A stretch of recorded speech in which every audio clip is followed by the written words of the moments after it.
এই ঘটনার সাথে আরেকটা ঘটনা যুক্ত আছে, যেটা না বললেই নয়। যেই দিন এই মালহামা হবে, এটা ছুটে গেছে বলতে, সেই দিন ওই হাদিসে রাসূল সাল্লাল্লাহু আলাইহি ওয়াসাল্লাম বলছেন, ইয়াখরুজু মিনাল মাদিনা খিয়ারু আহলিল আরজ। মদিনা থেকে যুদ্ধ করার জন্য সিরিয়াতে এসে রোমানদের বিরুদ্ধে যুদ্ধ করবে, এই জন্য মদিনা থেকে তৎকালীন বিশ্বের খিয়ারু আহলিল আরজ, সবচেয়ে আল্লাহওয়ালা তাকওয়াবান পরহেজগার একদল মানুষ বের হবে। আল্লাহু আকবার। তৎকালীন বিশ্বের সবচেয়ে তাকওয়াবান আল্লাহওয়ালা পরহেজগার মানুষেরা তখন মদিনায় থাকে। তাদের একটা জামাত এই যুদ্ধে অংশগ্রহণ করার জন্য মদিনা থেকে রওনা দেবে। তখন এই রোমান খ্রিস্টান এম্পায়ারের সেনাবাহিনীরা বলবে, মদিনার মানুষ, তোমাদের এখানে কাজ কি? খাল্লু বাইনানা ওয়া বাইনাল্লাযিনা সাবাউ মিন্না। আমাদের যুদ্ধ এই সিরিয়ার মানুষদের সাথে, তোমরা আমাদের রাস্তা ক্লিয়ার করে দাও, তোমাদের এই যুদ্ধে বাধা দেওয়ার কি দরকার? অথবা আমাদের মধ্যে থেকে আগের যুদ্ধের ধারাবাহিকতায়, মানে এর আগেও আরও অনেক যুদ্ধ হয়ে থাকতে পারে, ধারাবাহিকতায় আমাদের মধ্যে যারা তোমাদের কাছে বন্দী হয়ে আছে, বন্দী হওয়ার পর তারা তোমাদের দিন গ্রহণ করে নিয়েছে, ওদের সাথে আমাদের যুদ্ধ, তোমরা কেন ওদেরকে বাঁচাতে আসতেছো? এরকম একটা কনটেক্সট হাদিসের মধ্যে আছে। তখন মদিনার মানুষেরা উত্তরে বলবে, আমরা আমাদের ভাইদেরকে একাই ছেড়ে দিতে পারি না, অতএব এই যুদ্ধে আমরা অংশগ্রহণ করবই করব। এখানে ভাইদেরকে বলতে দুটোই উদ্দেশ্য হতে পারে, সিরিয়ার মুসলমানদেরকে অথবা রোমানদের মধ্যে যারা বন্দী হয়েছিল, খ্রিস্টান পরে মুসলমান হয়ে গেছে, ওদেরকে এরা চাচ্ছে নিয়ে নিতে, যে আমরা তো আমাদের লোকজনকেই চাচ্ছি, তোমাদের কি সমস্যা? ওদেরকে বাঁচাতে এরা বলবে, না, আমাদের মুসলিম ভাইদেরকে আমরা একাই ছেড়ে দিতে পারি না। তখনই যুদ্ধ হবে। তো এবার এই যে 10 জন অশ্বারোহী রওনা দিল দাজ্জালের অনুসন্ধানে, দাজ্জালকে খুঁজতে, তখনও দাজ্জাল বের হয়নি। তো কিন্তু মুজাহিদ বাহিনী হতবিহব্বল, তটস্থ, হতভম্ব হয়ে যাবে। কেননা দাজ্জালের ফিতনা পৃথিবীর সবচেয়ে বড় ফিতনা। আদম আলাইহিসসালাতু ওয়াসসালাম যেই ফিতনায় পা দিয়ে জান্নাত থেকে বের হয়ে গেছেন, ওটাও ফিতনা। আল্লাহ বললেন, এই গাছের নিকটে আসিও না, এই গাছের ফল খেও না। খেয়ে নিলেন, তো ফল খেতে নিষেধ করাটা ফিতনা। খেয়ে নিলেন, ফিতনায় পড়ে গেলেন, ফিতনা থেকে বাঁচতে পারলেন না। কাবিল হাবিলকে হত্যা করলো, এটাও ফিতনা। নূহ আলাইহিসসালাতু ওয়াসসালামের কওম আগের যুগের সৎ কর্মশীল পরহেজগার বান্দাদের মূর্তি বানিয়ে পূজা করতে লাগলো, ওটাও ফিতনা। লূত আলাইহিসসালাতু ওয়াসসালামের কওম জেনায় লিপ্ত হয়ে গেল, এটাও ফিতনা। কিন্তু এগুলো একটাও ফিতনা দাজ্জালের ফিতনার মতো বড় নয়, এটা বুঝতে হবে। দাজ্জালের ফিতনা আকবারু ফিতান আলা ওয়াজহিল আরজ। আদম আলাইহিস সালাম যেই ফিতনায় পা দিয়েছেন ওইটার চাইতে, কাবিল যে ফিতনায় পা দিয়েছিল ওইটার চাইতে, নূহ আলাইহিস সালামের কওম যে ফিতনায় পা দিয়েছিল ওইটার চাইতে, আদ সামুদ কওমে লূত তারা যেই ফিতনায় পা দিয়েছিল ওইটার চাইতে সবচেয়ে বড় ফিতনা দাজ্জালের ফিতনা। আর এই ফিতনা মোকাবেলা করবে উম্মতে মুহাম্মদ, সর্বশ্রেষ্ঠ উম্মত মোকাবেলা করবে পৃথিবীর সবচেয়ে বড় ফিতনার। কেন ভয়ঙ্কর এটাও বুঝতে হবে আপনাকে। আমি স্বেচ্ছাসেবক ভাইদের আবারও দৃষ্টি আকর্ষণ করছি যে আমাদের ডানে লোকজনের সংখ্যা বেশি হয়ে যাচ্ছে, পিছনে একটু বসার ব্যবস্থা এবং বামে এখনও ফাঁকা আছে। বামে একটু বসার ব্যবস্থা এবং মানুষজনকে এইদিকেও একটু বসার জন্য উদ্বুদ্ধ করা। প্রিয় উপস্থিতি, কেন দাজ্জালের ফিতনা সবচেয়ে ভয়াবহ? দেখেন, কওমে নূহ আলাইহিস সালামের কওম যখন বড় বড় আল্লাহওয়ালা পীর বুজুর্গ দিনদার মানুষের মূর্তি বানালো, তখন তারাও জানতো যে এই মূর্তির কোনো ক্ষমতা নাই। ইয়া আবাতি লিমা তা'বুদু মা লা তাসমাউ। ইব্রাহিম আলাইহিস সালাম বাপকে বলছে, হে আমার বাপ, এমন মূর্তির কেমনে ইবাদত করো যে শুনতেও পায় না, দেখতেও পায় না। তাহলে আগের যুগের মানুষ যে মূর্তির ইবাদত করতো অথবা এখনো করে, তাদের সাথে কোরআনের যে তর্ক বিতর্ক, ওই তর্ক বিতর্কের মানদণ্ড হচ্ছে, তোমরা যেই সমস্ত বাতিল ইলাহের পূজা করো, এদের রব হওয়ার ক্ষমতা নাই। রব হওয়ার ক্ষমতা নাই মানে কথা বলার ক্ষমতা নাই, শোনার ক্ষমতা নাই, দেখার ক্ষমতা নাই, সৃষ্টির ক্ষমতা নাই। এরা একটা মাছি বানাতে পারবে না, মশা বানাতে পারবে না। এরা একটা খেজুরের বিচির দানার উপরের যে পাতলা আবরণ থাকে ওটার পর্যন্ত এরা মালিক নয়। তাহলে যে রব নয়, ও ইবাদতের যোগ্য কেমনে হয়? রব তো আমি, আসমান জমিন আমি বানিয়েছি, সূর্য চন্দ্র আমি বানিয়েছি, ইবাদত আমার করো, এই দিয়ে কোরআন পরিপূর্ণ। এটা মানুষের বুঝতে সহজ যে এর ক্ষমতা নাই, কেন এর ইবাদত করবে। কিন্তু এই কনটেক্সট অচল হয়ে যাবে যখন দাজ্জাল আসবে। কেননা দাজ্জাল রব যা যা করতে পারে তার প্রায় সব কিছুই করে দেখাবে। এই জন্য দাজ্জালের ফিতনা সবচেয়ে ভয়াবহ, ভয়ঙ্কর ফিতনা। মা কালী, মা দুর্গা আর শাহজালাল আর শাহপরাণ, যাদেরই মানুষ আল্লাহ বাদ দিয়ে ইবাদত করছে, আর ঈসা আলাইহিস সালাতু ওয়াস সালাম আর মারিয়াম আলাইহিস সালাতু ওয়াস সালাম আর যাদেরই ইবাদত করছে, তারা কেউ এখন আপনাকে দেখাতে পারবে না যে আমি আকাশকে আদেশ দিলাম আকাশ বৃষ্টি বর্ষণ করবে, আমি জমিনকে আদেশ দিলাম জমিন ফসল উৎপাদন করবে, জান্নাত দেখালাম জান্নাতে ঢুকে যাও, জাহান্নাম দেখালাম জাহান্নামে ঢুকে যাও, মৃতকে জীবিত করে দিলাম। এইরকম একচ্ছত্র কন্ট্রোল যা একমাত্র রবের থাকে তার কারণ নাই, ফলত ওদেরকে বাতিল ইলাহ প্রমাণ করা সহজ। কিন্তু যখন একজন সত্যি সত্যি এগুলো আপনাকে করে দেখাবে, তখন আপনি ঈমান ধরে রাখতে পারবেন না। অনেকগুলো কারণ। এক নাম্বার কারণ, যারা ধরেন আগে থেকেই শক্তিশালী কোনো কিছু দেখলেই আরে বাবা এই তো অনেক বড় অলিয়া উলিয়া কবিরাজ, অনেক কিছু করতে পারে, দেখলেই যাদের অন্তরে ভয় ঢুকে যায়, মনে হয় না এর কাছে মনে হয় কোনো ক্ষমতা আছে, এরা তো এমনি দাজ্জালের পূজা করবে। যারা যুগ যুগ মূর্তির পূজা করেছে, মাজারের পূজা করেছে, এদের বাধা হবে না। ওরা দাজ্জালের ক্ষমতা পাওয়ার দেখে মনে করবে অনেক বড় উলিয়া আল্লাহ চলে এসেছে, অনেক বড় কারামতে আউলিয়া চলে এসেছে, অতএব এখন আর ইবাদত করে, এখন আর পূজা করলে সমস্যা নেই। তো একদল তো এমনি পথভ্রষ্ট হয়ে যায়। আরেক দল মানুষ থাকে যারা মোটামুটি আল্লাহর উপর ঈমান রাখে, কিন্তু ইস্তেকামা, ঈমানের উপর ইস্তেকামার জন্য সবর লাগে। সবর করার ক্ষমতা এবং সাহস এদের নাই। এদের দেখবেন এখন দুনিয়াবি ক্ষমতা যাদের কাছে, ওদের ওখানে গিয়ে সিজদা দিচ্ছে। আজ থেকে 6-7 মাস আগে 16 বছর যাদের কাছে ক্ষমতা ছিল, ওদের কাছে গিয়ে সিজদা দিয়েছে। ক্ষমতার বাইরে এরা চিন্তা করতে পারে না। ক্ষমতা যেখানে, এদের কেবলা এবং মারকাজ সেখানে। এবং আপনি যদি নিজের জায়গায় দাঁড়িয়ে চিন্তা করেন, আজকে তেলের যে সংকট, আমি দাজ্জালের ফিতনার ভয়াবহতা বোঝানোর জন্য আপনাকে বলতেছি। তেলের যে সংকট, মাঝে মধ্যে আমার মনে হয় আল্লাহ আমাদের ফিতনা থেকে হেফাজত করুক, যে এখন যদি কেউ এসে বলে আব্দুল্লাহ তোমার গাড়িতে তো তেলের দরকার, তো এইটা করলে তোমাকে তেল দেওয়া হবে, ধরো তুমি আর 500 টাকা বেশি দিলে তেল দিয়ে দেবো, বা তুমি এই অপরাধটা করলে তোমাকে তেল দিয়ে দিব। তো কত মানুষ হল ঠিক আছে ভাই সমস্যা নেই, আমার গাড়িতে তেল দেন, আমি করে দিচ্ছি। যেমন কোনো একটা দেশকে যদি বলা হয় যে সব তেলের কন্ট্রোল আমার হাতে, এটা করো তেল পাবা, নাহলে কিন্তু আবাদও বন্ধ হয়ে যাবে। আমরা মনে করি তেল মানে দিয়ে শুধু গাড়ি চলে। পেট্রোকেমিক্যাল থেকে সকল সার উৎপাদন হয়, সব কোনো সারই আর তৈরি হবে না। সার না হলে আপনি চাষ করবেন কি দিয়ে? স্যালো মেশিন স্টার্ট না দিলে পানি তুলবেন কোথায় থেকে? তো তেল মানে শুধু গাড়ি নয়, সবই এখনকার আধুনিক সভ্যতার সবই তেল। তা আমি তেল দিব না আপনাকে, তা আপনিও বুঝতে পারছেন যে আপনি সবই করে ফেলবেন তেল নেওয়ার জন্য। তো কোরআন এবং হাদিসে তো এর চেয়ে বড়টা বলা আছে, তেলের কথা বলা নেই। সরাসরি আকাশের বৃষ্টির কথা বলা আছে, জমিনের ফসলের কথা বলা আছে ডাইরেক্ট, যে দাজ্জাল ইরাক এবং শাম এই দুই দেশের মধ্যের সীমানা দিয়ে যেতে থাকবে। কোনো এক নগরীর মানুষের কাছে এসে বলবে এই তোমরা আমার উপর ঈমান আনছো, তারা বলবে জি জাহাপনা, জি প্রভু আপনার উপর ঈমান আনলাম। ওদের জন্য দাজ্জাল টাকা পয়সা ধন দৌলত রুজি রুটির এত বড় ব্যবস্থা উন্মোচন করে দিবে যে মৌমাছির ঝাঁক যেভাবে মধুর পিছনে ছুটে, ধন সম্পদ টাকা পয়সা ওই শহরের মানুষের পিছনে ওইভাবে ছুটবে। এবার অতিক্রম হতে হতে আর এক শহরে আসবে, সেই শহরের মানুষকে বলবে আমার উপর ঈমান আনয়ন করছো, তারা বলবে না আমরা রব্বুল আলামিনের উপর ঈমান রাখি। দাজ্জাল বলবে আকাশ এখানে বৃষ্টি বর্ষণ বন্ধ করে দাও, জমিন এখানে ফসল উৎপাদন বন্ধ করে দাও, খাবার দাবার বন্ধ, টাকা পয়সা বন্ধ, সকল কিছু বন্ধ, মোবাইল বন্ধ, ইন্টারনেট বন্ধ। আজকের যুগে যদি কল্পনা করেন, এখনই আপনি ঈমান ধরে রাখতে পারবেন না, যখন ঘটবে তখনকার কথা তো বহু পরে। তো শাম অঞ্চলের মানুষেরা না খেতে পেয়ে ধনুক চাবিয়ে খাবে, তীর চাবিয়ে খাবে। তীর তো খাওয়ার জিনিস না, ধনুক তো খাওয়ার জিনিস না, কিন্তু গাছের পাতাও যেহেতু উৎপন্ন হবে না তো কি খাবে? গাছের পাতাও তো উৎপন্ন হবে না। তো এ হলো দাজ্জালের ফিতনা, পৃথিবীর সবচেয়ে ভয়ঙ্কর এবং ভয়াবহ ফিতনা। দাজ্জালের ফিতনা সম্পর্কে বলতে গিয়ে দুইটা হাদিস না বললেই না।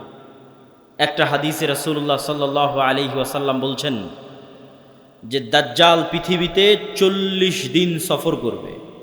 40 দিনের প্রথম দিন হবে 1 বছর, দ্বিতীয় দিন হবে 1 মাস, তৃতীয় দিন হবে 1 সপ্তাহ। আর দাজ্জালের গতি হবে কাগাইসিন ইস্তাদবারাত হুররিহ, এমন মেঘমালা যেই মেঘমালাকে ঝড়ো বাতাস উড়িয়ে নিয়ে যাচ্ছে। এই যে কয়দিন পরে কালবৈশাখী ঝড় হবে, আকাশে তাকিয়ে দেখবেন ঝড়ের সময় মেঘ কত দ্রুত চলে। তো ঝড়ের বাতাসে যে মেঘ খুব দ্রুত চলে, এরকম দ্রুত গতি হবে দাজ্জালের। তো আল্লাহর নবী মেঘের সাথেও তুলনা দিয়েছেন। এখন যন্ত্র দিয়ে মেঘের মতো আকাশে উড়বে না দাজ্জাল নিজেই আকাশে উড়বে, আল্লাহু আ'লাম, আল্লাহ সুবহানাহু ওয়া তাআলা ভালো জানেন। কিন্তু দাজ্জালের আগমনে পৃথিবীতে এত ব্যাপক বৈপ্লবিক পরিবর্তন হবে যে পৃথিবীর দিন 1 বছরের সমান হয়ে যাবে। এটা হঠাৎ করে আল্লাহর আদেশে, কোনো কারণ ছাড়াই আল্লাহ বলবেন দিন এখন তুমি 1 বছরের সমান হও, এরকম নয়। আল্লাহ লাতিফ, প্রত্যেকটা জিনিস ঘটনা পরম্পরায় হয়, মানুষ দেখবে এটা স্বাভাবিক। তথা এই ভূমণ্ডল, নভমণ্ডল, সৌরজগতে এমন বৈপ্লবিক কোনো পরিবর্তন হবে, অথবা এই পৃথিবীতে এমন বৈপ্লবিক কোনো পরিবর্তন হবে, অথবা সূর্য এবং চন্দ্রের বর্তমান ঘূর্ণায়মান প্রক্রিয়ায় এমন বড় বৈপ্লবিক পরিবর্তন হবে যেটা স্বাভাবিক হতে সময় লাগবে। 1 দিন হবে 1 বছর, তারপরের 1 দিন হবে 1 মাস, তারপরের 1 দিন হবে 1 সপ্তাহ, তারপরে স্বাভাবিক। ওইটার আগে কিছু একটা ঘটবে। দাজ্জালের আগমনই ওই রকম ভয়ঙ্কর এবং ব্যতিক্রম হবে। আল্লাহু আ'লাম সেটা কি হবে। দাজ্জালের বিষয়ে আরেকটি হাদিসে রাসূলুল্লাহ সাল্লাল্লাহু আলাইহি ওয়াসাল্লাম, যেটা তামিম আদ-দারির হাদিস, যারা 30 দিন সমুদ্রে লাইবা বিহিমুল মাউজ শাহরান কামিলান, সমুদ্রের ঝড়ো বাতাস এবং ঢেউ 1 মাস যাবৎ তাদেরকে কোথায় নিয়ে গেছে কোনো কন্ট্রোল ছিল না নৌকার উপর। এক দ্বীপে গিয়ে যখন নৌকা ঠেকলো, তখন দেখছে একটা প্রাণী, জীবজন্তু, জানোয়ার, গরু ছাগল মহিষ যেমন জীবজন্তু জানোয়ার, এরকম জীবজন্তু জানোয়ার, যার মুখ এবং পা সব এত বিশাল লোমে ঢাকা যে কোনটা মুখ আর কোনটা পিছন এটা বোঝা যাচ্ছে না। এই জানোয়ার কথা বলতেছে। তো মানুষ তো কোনোদিন দেখেনি, মানুষ ছাড়া আর পৃথিবীর কোনো জীবজন্তু জানোয়ারকে কথা বলতে। তো আরবের ওই মানুষেরা এই জানোয়ারকে কথা বলতে দেখে মনে করেছে এটা জিন, শয়তান, কিন্তু জীবজন্তু জানোয়ার। ও বলছে আনাল জাসসাস, আমি গোয়েন্দা, একটা মানুষ তোমাদের সাথে সাক্ষাতের অপেক্ষা করছে, এদিকে যাও। তো তামিম আদ-দারি বলছে আমরা যখন ওই মানুষের কাছে গেলাম, বিশাল দেহের মানুষ, এত বিশাল দেহের মানুষ আগে কোনোদিন কখনো দেখিনি। তো দাজ্জালের বিশাল দেহের হওয়াটা কি ব্যতিক্রম কিছু? ব্যতিক্রম কিছু না। আমরা এখন 5 ফিট 5 ইঞ্চি 6 ফুট হয়ে গেছি, কিন্তু আদি পিতা আদম আলাইহিস সালাম তো আর 5 ফিট ছিলেন না। আদম আলাইহিস সালাম ছিলেন 60 দেরা, 60 হাত, 60 গজ, 40 মিটার, প্রায় 10 তলা 15 তলার সমান উঁচু। তাহলে এখন যদি আদম আলাইহিস সালাম আমার সামনে উপস্থিত হয়, তাহলে আমি তো আশ্চর্য হয়ে যাবো, কারণ এই বিশাল দেহের মানুষ তো আমি কোনোদিন দেখিনি। তাহলে দাজ্জাল বিশাল দেহের হবে, এটা ব্যতিক্রম নয়, কেননা দাজ্জাল তো আদমেরই সন্তান, মিন উলদে আদম, আদমের সন্তান। তো তার হাত, তার হাঁটু এবং তার কাঁধ এমন শক্ত করে বাঁধা আছে। আমরা তাকে জিজ্ঞেস করলাম তুমি কে? সে বলে আমার পরিচয় তোমরা জানবেই, তোমরা বলো তোমরা কারা। তা আমরা আমাদের পুরো ঘটনা বললাম। এবার দাজ্জাল 4টা প্রশ্ন করেছে। নাখাল বাইসান, আইনে জোগার, বহাইরা তাবারিয়া, নাবিয়ুল উম্মিয়িন। বহাইরা তাবারিয়া, sea of Galilee, lake of Tiberias. নাখলে বাইসান, বাইত শিয়ান। আর আইনে জোগার, স্প্রিং অফ জোয়ার। আর নাবিয়ুল উম্মিয়িন, পড়ালেখা জানে না, লিখতে জানে না, পড়তে জানে না, এমন নবী। আমাদের নবী মুহাম্মদ সাল্লাল্লাহু আলাইহি ওয়াসাল্লাম লিখতেও জানতেন না, পড়তেও জানতেন না। উনি দেখে যে পড়বেন এটা জানতেন না, কোরআন মুখস্থ করেছিলেন। প্রিয় উপস্থিতি, তো দাজ্জাল তাদেরকে এই যে 4টা জিজ্ঞেস করলো, 4টা জিজ্ঞাসার প্রথম 3টে জিজ্ঞাসার সাথে পানি কানেক্টেড আছে, পানি এবং চাষ কানেক্টেড আছে। সি অফ গ্যালিলি, পানির উৎস, বহাইরা তাবারিয়া, ইসরায়েলের সীমানার মধ্যে এখন। এখন এটা ইসরায়েলের সীমানার মধ্যে। বাইবেলের প্রফেসি অনুযায়ী তথা বাইবেলের বর্ণনা অনুযায়ী ঈসা আলাইহিস সালাতু ওয়াস সালাম যত মোজেজা দেখাতেন সব এই সাগরে, এই সাগরের আশেপাশে, এই লেক, এই হ্রদ, এই খালের আশেপাশে। তো দাজ্জাল বলছে একদিন এখানে পানি থাকবে না।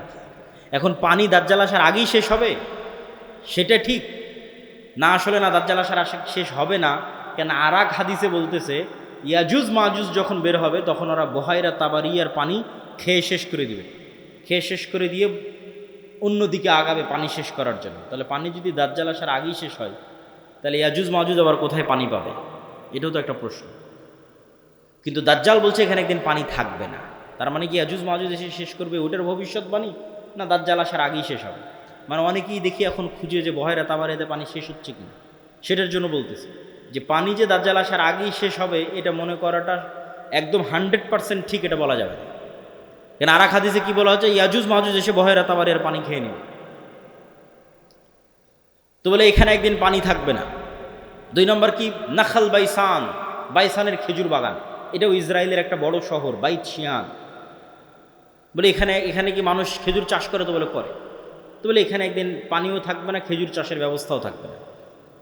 তার বলে আইনে জোগার, স্প্রিং অফ জোয়ার, এটার বর্ণনাও বাইবেলে আছে। আগের যেমন বহাইরা তাবারিয়ার বর্ণনা বাইবেলে আছে, এই আইনে জোগার, স্প্রিং অফ জোয়ার, এটার বর্ণনাও বাইবেলে আছে। কি হিসেবে আছে? লূত আলাইহিস সালাতু ওয়াস সালাম যেখানে ছিলেন ওই শহরটা যখন আল্লাহ ধ্বংস করে দিলেন, যে লূত আলাইহিস সালাতু ওয়াস সালামকে যেখানে তিনি আশ্রয় দিলেন সেখানে তার জন্য পানির ব্যবস্থা, অথবা যে জায়গায় তিনি আশ্রয় নিয়েছিলেন সেই জায়গা হচ্ছে স্প্রিং অফ জোয়ার। এই জন্য ওই বহাইরা তাবারিয়ার স্প্রিং অফ জোয়ার, আইনে জোগার, এই দুটেই খ্রিস্টানরা ব্যাপক হারে দেখতে যায়, ভিজিট করতে যায়। তো এখান থেকে আমাদের জানার বিষয় কি, এই হাদিস থেকে জানার বিষয় হচ্ছে দাজ্জাল প্রশ্ন করেছে একটা নির্দিষ্ট জায়গায়, যার প্রত্যেকটা এরিয়া 30-40 কিলোমিটারের মধ্যে। এই বহাইরা তাবারিয়া বলেন, আইনে জোগার বলেন, নাখাল বাইসান বলেন, এই বগুড়া জেলার মধ্যেই, মানে একটা সেম এরিয়ার মধ্যেই। তথা কিয়ামতের পূর্ব মুহূর্তের ফিতনার বর্ণনাগুলো নিশ্চিতভাবে কিয়ামতের পূর্ব মুহূর্তে যা যা হবে এগুলো মক্কা মদিনার বাইরে, মক্কা মদিনায় হবে না। মক্কা মদিনা ফিতনা মুক্ত থাকবে। কোথায় হবে তাহলে? সিরিয়াতে, শাম। শাম মানে আগে ফিলিস্তিনি বোঝানো হতো, শাম মানে আগে মসজিদে আকসাই বোঝানো হতো। শাম মানে আজকের শাম নয়, তথা মসজিদে আকসা এবং এর আশেপাশের অঞ্চল যেগুলোতে এখন ইসরায়েল, ফিলিস্তিন, জর্ডান, এই যে অঞ্চলগুলো এবং এখনকার যে সিরিয়া, সব কিছু এই অঞ্চলে হবে। দাজ্জালের এই সংক্ষিপ্ত বর্ণনা এবং দাজ্জালের ফিতনার এই সংক্ষিপ্ত বর্ণনার পরে কি হবে? ওই যে মুজাহিদ বাহিনী যারা দাজ্জালের মিথ্যে সংবাদ শুনে এবার দেমাশকে ফিরে আসবে, যুদ্ধ বিজয় অভিযান বাদ, কেন এটা ভয়ঙ্কর ফিতনা। এই ভয়ে দাজ্জাল আসলে বের হয়েছে কিনা, যুদ্ধ বাদ দিয়ে সবাই ফিরে আসবে তাদের যেটা সেন্টার, তাদের সেন্টার দামেস্ক। যুদ্ধ যদি রোম পর্যন্ত গিয়ে থাকে, ইতালির রাজধানী, ওখান থেকেও ফিরে দামেস্কে আসবে। যদি তুরস্কের রাজধানী ইস্তাম্বুল পর্যন্ত গিয়ে থাকে, ওখান থেকে ফিরে দামেস্কে আসবে। এবার দামেস্কে আসতে আসতে সত্যিই দাজ্জাল বের হয়ে যায়। এবার রিয়ালি প্রকৃত অর্থে দাজ্জাল বের হয়ে গেছে। এবং দাজ্জাল বের হওয়া মাত্রই সকল ক্ষমতা দাজ্জালের কাছে চলে যাবে। এটার বিবরণ আরেকটু পরে দিব, এখানে এটা শেষ করে নিই। তো দাজ্জাল বের হয়ে যাবে এই দামেস্কের মসজিদে ফজরের সালাতে যখন জামাত হবে, তখন এবার ঈসা আলাইহিস সালাতু ওয়াস সালাম অবতীর্ণ হবেন। কেননা দাজ্জালের ফিতনা যেই লেভেলের অলৌকিক, ওইটা মোকাবেলা করার জন্য ওই লেভেলের অলৌকিক লাগবে। তথা দাজ্জালের এই ফিতনা মোকাবেলা ওই মুজাহিদরাও করতে পারবে না যারা ইস্তাম্বুল বিজয় করেছে, রোম বিজয় করেছে। এবং কিছু কিছু হাদিসের বর্ণনা অনুযায়ী তারা ভারতও বিজয় করতে পারে। মানুষের মাথায় একটা চিত্র আগে থেকে ঢুকে আছে যে দাজ্জাল যখন বের হবে পৃথিবীতে তখন পুরো পৃথিবী দাজ্জালের কন্ট্রোলে থাকবে। এটা ভুল কথা। দাজ্জাল যখন বের হবে তখন পুরো পৃথিবী মুসলমানদের কন্ট্রোলে থাকবে। মানে মুসলমানেরা বিজয় করে শেষ করে দিবে, সব বিজয় করে ফেলবে। মসজিদে আকসা বিজয়, ইস্তাম্বুল বিজয়, খ্রিস্টানরা তো পরাজিতই হয়ে যাবে, ইতালির রাজধানী রোম বিজয়, ভারত বিজয়, পুরো পৃথিবীতে মুসলমানদের জয় জয়কার থাকবে। হাদিস থেকে আমি যতটুকু চিন্তা ভাবনা করে দেখেছি এটাই বেশি খাপ খায়, এটাই বেশি মিলে, যে দাজ্জাল বের হওয়ার পূর্বে ইমাম মাহদি আসার আগেই অথবা ইমাম মাহদির সাথী অথবা ইমাম মাহদী সহ যেটাই বলেন, দাজ্জাল এবং ঈসা ইসলাম আসার পূর্বে পৃথিবী মুসলমানদের, মসজিদে আকসা মুসলমানদের, তুরস্ক মুসলমানদের, ইতালি পুরো ইউরোপ মুসলমানদের, ভারত মুসলমানদের, সবই মুসলমানদের। মুসলমানদের বিজয় যখন সর্বোচ্চ স্তরে এবং দাজ্জালের কোনো ষড়যন্ত্র যখন আর কাজে দিচ্ছে না, দাজ্জালের পক্ষ হয়ে পৃথিবীতে কাজ করবে এরকম কোনো বড় শক্তি আর পৃথিবীতে নাই, এবার নিজেই দাজ্জাল বের হয়ে আসবে। কেননা যারা দাজ্জালের পক্ষ নিয়ে কাজ করতে এরা সব বিপদে পড়ে গেছে, কেননা বিজয় মুসলমানদের হয়ে গেছে। তো ইহুদিরাও এক মাসিহের অপেক্ষা করতেছে, বিপদ থেকে, বিপদে পড়লে বিপদ থেকে বাঁচায় যে সে মাসিহ, মাসিহ দাজ্জাল। খ্রিস্টানেরাও ঈসা মাসিহ, বিপদে পড়লে বিপদ থেকে বাঁচায় যে সেই মাসিহ ঈসা আলাইহিস সালাম বিপদ থেকে বাঁচাবে। খ্রিস্টানেরাও বিশ্বাস করে ঈসা আলাইহিস সালাম আবার আসবে, কিন্তু তারা এটা জানে না যে ঈসা আলাইহিস সালাম মারা যায়নি, জীবিত আছে।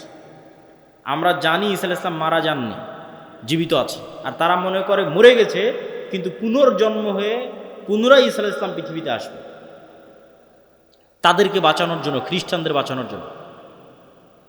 তাহলে সারা পৃথিবীর সবাই শেষ জামানার একজন বিশাল মাসিহের অপেক্ষায়। এবং আধুনিক এখনকার বিশ্বের যতগুলো নিউজ চ্যানেল রিপোর্ট, সবগুলোতেই বর্তমান যে যুদ্ধ চলতেছে এই যুদ্ধ নিয়েও এই আলোচনাগুলো আমাদের দেশে নয়, এই অঞ্চলে নয়, ইউরোপ এবং আমেরিকায় আলোচিত হচ্ছে। যারা বিশ্ব শাসন করে তাদের কাছে, তাদের ভাষায় দাজ্জাল হচ্ছে অ্যান্টি ক্রাইস্ট ইংরেজিতে, আর মালহামা হচ্ছে আরমাগেড্ডন, আর জেসাস ঈসা আলাইহিস সালাম উনি আসবেন। অ্যান্টি ক্রাইস্ট না আসলে জেসাস আসবে না। অ্যান্টি ক্রাইস্ট মানে দাজ্জাল। আর অ্যান্টি ক্রাইস্ট ততক্ষণ আসবে না যতক্ষণ না ইহুদিরা জেরুজালেমে একত্রিত হচ্ছে, এটা তাদের বিশ্বাস। ইভাঞ্জেলিক্যাল খ্রিস্টিয়ান যারা ইঞ্জিল কেন্দ্রিক খ্রিস্টান তাদের বিশ্বাস। তো ফলত তাদেরও ঈসা আলাইহিস সালামকে নিয়ে আসতে হবে, ইহুদিদেরও একজন মাসিহ লাগবে। ফলত সবাই সেইটারকে সামনে নিয়ে কাজ করতেছে যে ওইটা যত দ্রুত ঘটানো যাবে তত দ্রুত মনে করতেছে আমাদের বিজয়। কিন্তু সবার কামনা অনুযায়ী তো কাজ হবে না, সবার চাওয়া অনুযায়ী কাজ হবে না। কেননা সবাই ভুল বুঝবে, ভ্রান্তিতে পা দিবে। কি কি ভ্রান্তিতে পা দিবে বলি? ইহুদিদের আসল মাসিহা যিনি, আসল মাসিহ যিনি, তিনি তো চলে এসেছেন, কিন্তু তারা তো গ্রহণ করেন। ইহুদিদের প্রকৃত মাসিহ তো ছিল মুহাম্মদ সাল্লাল্লাহু আলাইহি ওয়াসাল্লাম নিজেই। মুহাম্মদ সাল্লাল্লাহু আলাইহি ওয়াসাল্লামের অপেক্ষায় তারা মদিনায় গিয়ে বসে থাকতো, অনেক আগে গিয়ে বসেছিল, ইমান তো আনেনি।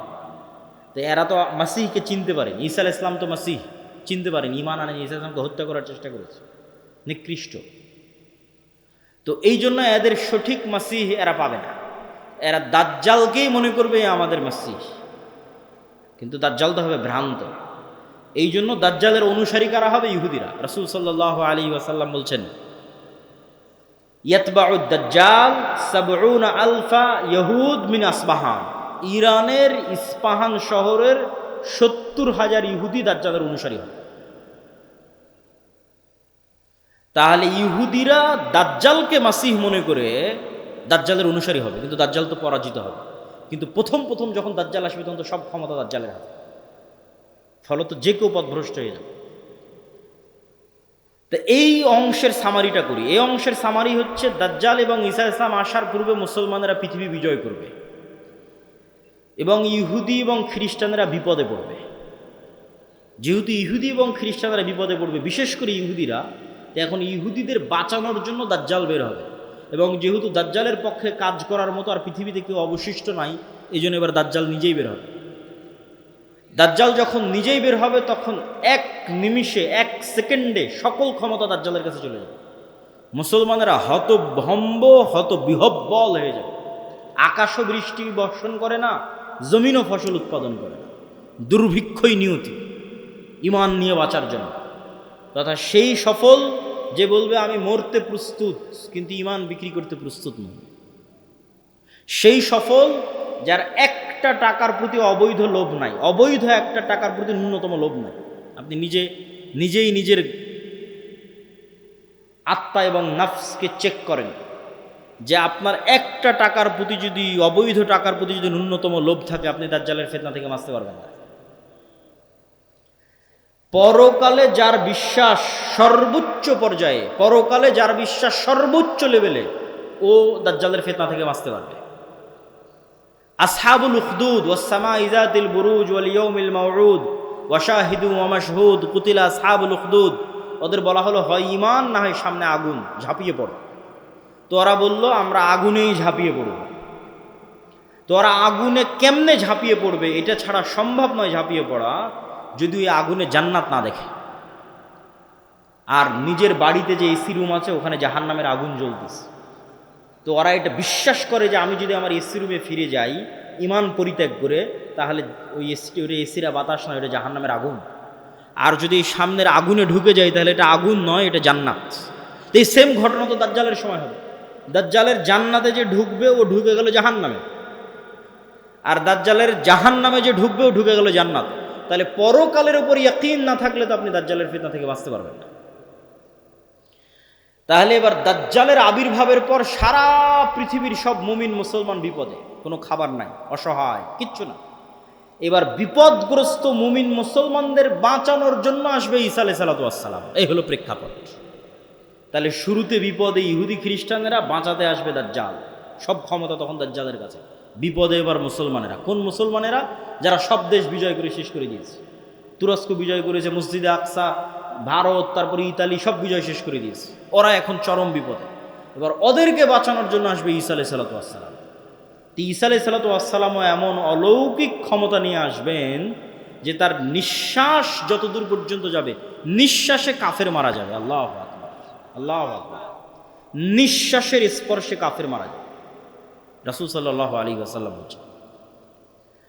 আর ঈসা আলাইহিস সালামের অলৌকিকত্ব এত টপ লেভেলের হবে যে দাজ্জালকে আলাদা করে হত্যা করা লাগবে না। দাজ্জাল যদি শুধু দেখে ঈসা আলাইহিস সালামের দিকে, ইয়াজুবু কামা ইয়াজুবুল মা, পানিতে লবণ দিলে যেভাবে গলে যায় সেভাবে গলে যাবে, ছেড়ে দিলে গলেই মারা যাবে। কিন্তু ঈসা আলাইহিস সালাম ছাড়বেন না, নিজে হাতে হত্যা করবেন।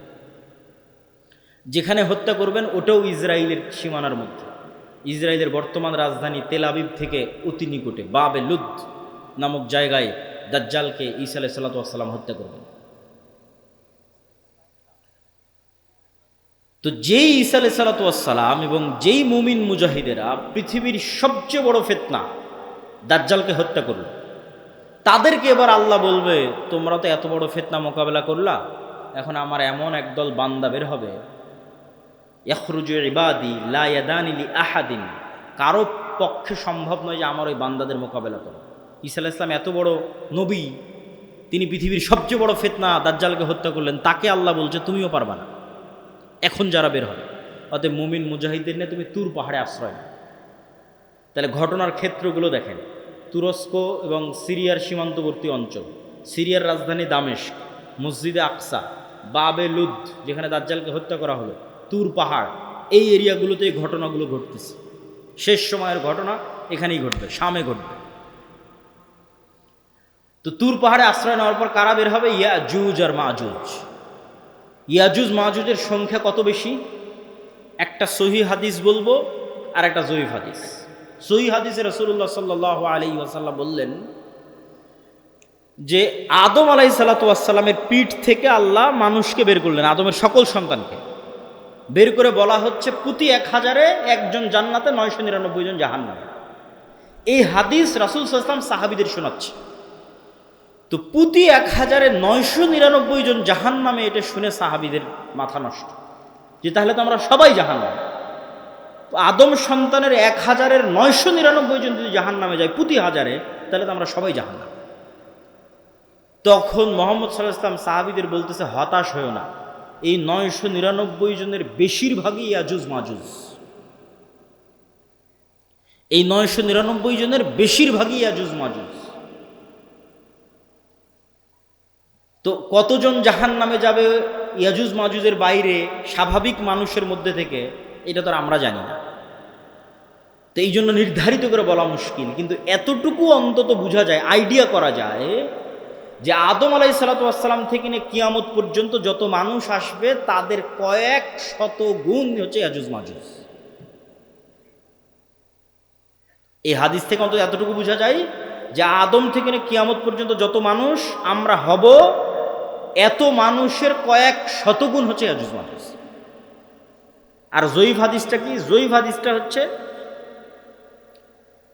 যে ইয়াজুজ মাজুজের এক প্রজন্ম তার জীবদ্দশায় 1000 প্রজন্মকে দেখে।